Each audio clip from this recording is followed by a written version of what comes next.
কিছুক্ষণ বাদেই 5 বারের বিশ্ব চ্যাম্পিয়ন ব্রাজিলের নকআউট পরীক্ষা। প্রতিপক্ষ এশিয়ান জায়ান্ট জাপান। এই ম্যাচে নেইমারকে আরও বেশি সময় মাঠে পেতে আশাবাদী সেলেসাও বস কার্লো আনচেলত্তি। আর ব্রাজিলকে হারিয়ে ইতিহাস তৈরির অপেক্ষায় হাজিমে মারিয়াসুর জাপান। যুক্তরাষ্ট্রের হিউস্টনে রাত 11টায় মুখোমুখি হবে দুদল। 14 বারের দেখায় 11 জয়ের বিপরীতে কেবল 1 হার ব্রাজিলের।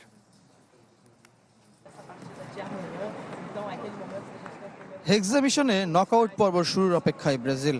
গ্রুপ চ্যাম্পিয়ন হয়ে রাউন্ড অফ 32-তে উঠলেও পারফরমেন্স নিয়ে আলোচনা সমালোচনা 5 বারের চ্যাম্পিয়নদের ঘিরে। গ্রুপের 3 ম্যাচে সবকটিতে গোল করে দলের কান্ডারি ছিলেন ভিনিসিয়াস জুনিয়র। জাপানের বিপক্ষেও তার উপরই আস্থা কার্লো আনচেলত্তির।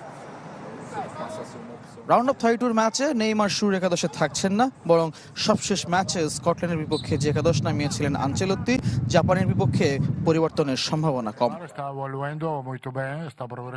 নেইমার দিন দিন ভালো ফিট হয়ে উঠছে। এখন আগের চেয়ে বেশি সময় খেলার সক্ষমতা তার হয়েছে, কিন্তু জাপানের বিপক্ষে সে শুরুর একাদশে থাকছে না। দুদলের 14 মুখোমুখিতে 11 জয় ব্রাজিলের, 2 ম্যাচ ড্র। শুধু একটি জিতেছে জাপান, সেটি দুদলের সবশেষ প্রীতি ম্যাচে। সেই ম্যাচটাই এশিয়ার পাওয়ার হাউসের আত্মবিশ্বাস। তবে বিশ্বকাপের রাউন্ড অফ 32-তে অন্যতম ভরসা তাকেফুসা কুবোকে পাচ্ছে না জাপান। কুবো ম্যাচ খেলার মতো অবস্থায় নেই। ব্রাজিলের বিপক্ষে আমরা তাকে পাচ্ছি না, আর আমরা ইতিহাস পরিবর্তন করতে পারি। ব্রাজিলের সাথে শেষ প্রীতি ম্যাচে আমরা তা করে দেখিয়েছি। তবে জাপানের এই মাইন্ড গেমে সাড়া দিতে চান না কার্লো আনচেলত্তি। নিউ জার্সি থেকে টেক্সাস এসে ম্যাচের আগের দিন সকালে হিউস্টনে দলকে শেষবারের মতো প্রস্তুত করেছেন ইতালিয়ান মাস্টার মাইন্ড। যদি বলেন মাইন্ড গেম, তবে এর মধ্যে আমরা নেই। কারো কোনো কথায় আমার মনোযোগ নেই। সামনের ম্যাচ, প্রতিপক্ষের কোয়ালিটি আর আমাদের ভালো ফলের প্রতি আমার মনোযোগ।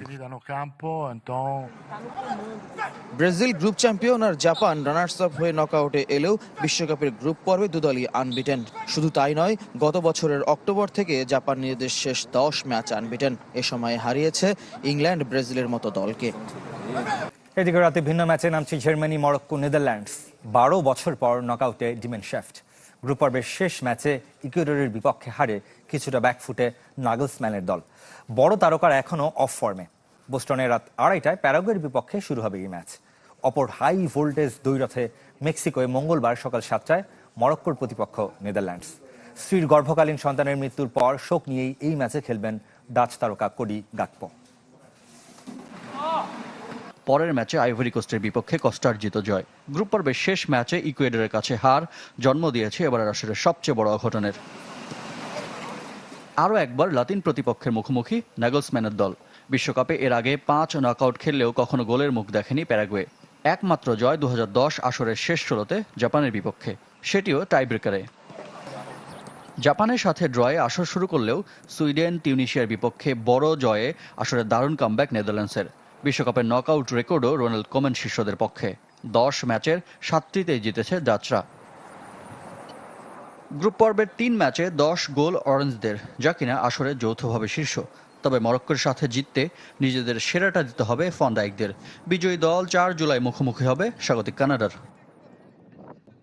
গত আসরের সেমিফাইনালের পর এবার আবারও নকআউটে জায়গা পাওয়া মরক্কো প্রতিনিয়ত নিজেদের ছাড়িয়ে যাবার অপেক্ষায়। প্রতিপক্ষ হিসেবে নেদারল্যান্ডস কঠিন হলেও জয়ের ব্যাপারে আশাবাদী অ্যাটলাস লায়ন্স। খুব দুর্দান্ত একটা ম্যাচ হতে যাচ্ছে। নেদারল্যান্ডস দল হিসেবে খুবই ভালো, তবে আমাদেরও অনেক তারকা ফুটবলার রয়েছে। আমরা আমাদের সমর্থকদের জন্য ম্যাচটা জিততে চাই। এ ম্যাচ ঘিরে রেকর্ডের হাতছানি ইসমাইল সাইবারির সামনে। আসরে 3 গোল এ মরক্কানের, আর 1 গোলে সমান হবে আফ্রিকান ফুটবলারদের মধ্যে ক্যামেরুন কিংবদন্তি রজার মিলার বিশ্বকাপ রেকর্ড। লিওনেল মেসির প্রতিভাকে বোঝার চেষ্টা করবেন না, তাকে উপভোগ করুন। সাবেক ক্লাব সতীর্থ থিয়েরি অরি LM10কে নিয়ে এমন দাবি করেছেন। আর্জেন্টাইন মহাতারকা ফ্রিকিকে কিভাবে এত পারদর্শী হলেন, সেই রহস্য উন্মোচন করেছেন ফ্রান্সের বিশ্বকাপ জয়ী ফুটবলার। একাদশে মেসি আর ফ্রিকিক পেয়েছে আর্জেন্টিনা, তাহলে দায়িত্বটা কে নেবেন বলার অপেক্ষা রাখে না, সেখানে Messi automatic choice. Argentine superstar ফ্রিকিকে এত নিখুঁত কিভাবে, এর রহস্য কি? ফ্রিকিকে পারদর্শী হতে তাকে কতটা পরিশ্রম করতে হয়েছে? তার সাবেক ক্লাব সতীর্থ থিয়েরি অরি সেই কথাই জানালেন ইংল্যান্ডের সাবেক ডিফেন্ডার রিও ফার্ডিনান্ডের পডকাস্টে। বার্সেলোনায় অনুশীলনে আমি মেসির শুরুর দিকের ফ্রি কিক দেখেছিলাম, সেগুলো ভালো ছিল না। আমার তখন মনে হতো সে কখনোই ফ্রি কিকে দক্ষ হতে পারবে না, কিন্তু দিনের পর দিন দেয়ালে ফ্রি কিক করে নিজেকে পারদর্শী করেছেন মেসি। সেটির প্রতিফলন এখন আপনারা দেখছেন। পডকাস্টে মেসির গোলের ক্ষুধার প্রশংসা করেছেন অরি। মেসির সঙ্গে ক্রিস্টিয়ানো রোনালদোর মানসিকতার তুলনাও করেছেন ফরাসি গ্রেট। মেসি 4টি গোল করলে তার লক্ষ্য থাকতো 5টি গোল করা, 5টি করলে 6টি। গোল না করলেও সে হতাশ হতো, করলেও হতাশ হতো। যারা ভিন্নভাবে চিন্তা করার তারা ভিন্নভাবে চিন্তা করবে। আমি বলবো একজন প্রতিভাকে বোঝার চেষ্টা করবেন না, তাকে উপভোগ করুন। এবারের বিশ্বকাপে ইতোমধ্যে 6 গোল দিয়ে সর্বোচ্চ স্কোরারের তালিকায় নাম লিওনেল মেসির। তারপরও কি আর্জেন্টাইন মহাতারকার গোল ক্ষুধা কমবে? দর্শক, ব্রাজিল জাপান ম্যাচকে সামনে রেখে সেখানেই আমাদের হিস্টনে আমাদের প্রতিনিধি রয়েছেন ফয়জুল ইসলাম। আমরা সরাসরি চলে যেতে চাই হিস্টনে। ফয়জুল আছেন সেখানে। ফয়জুল, নিশ্চয়ই আপনাকে স্বাগত এবং আমাকে নিশ্চয়ই শুনতে পাচ্ছেন আপনি। ফয়জুল, ম্যাচ শুরু হতে খুব বেশি সময় বাকি নেই, 2.5 ঘন্টার মতো বাকি রয়েছে। সেখানকার আবহাওয়াটা কেমন দেখছেন এবং এই ম্যাচটাকে যদিও ব্রাজিল অনেকটাই এগিয়ে, তারপরও জাপান কতটা আসলে বেগ দিতে পারে ব্রাজিলকে?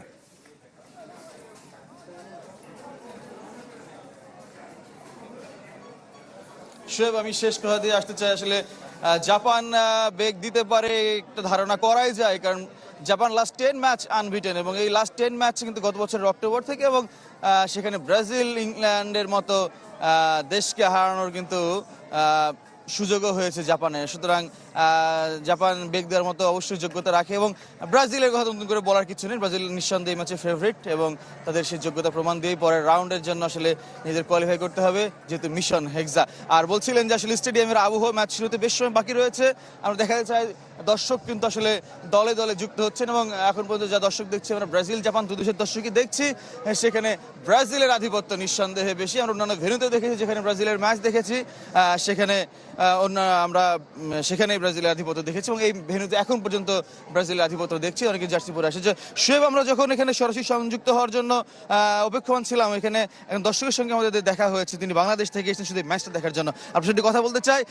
বাংলাদেশ থেকে এসেছেন ম্যাচ দেখার জন্য বলছিলেন, এবং আসলে এত দূরে আসা শুধু কি বিশ্বকাপের একটা সঙ্গী হওয়ার জন্য বা একটা? আমি আসলে ধন্যবাদ। আমার নাম হেনরি। আমি ঢাকায়, আচ্ছা, আমি হেনরি, আমি ঢাকার শ্যামলীতে থাকি। আমি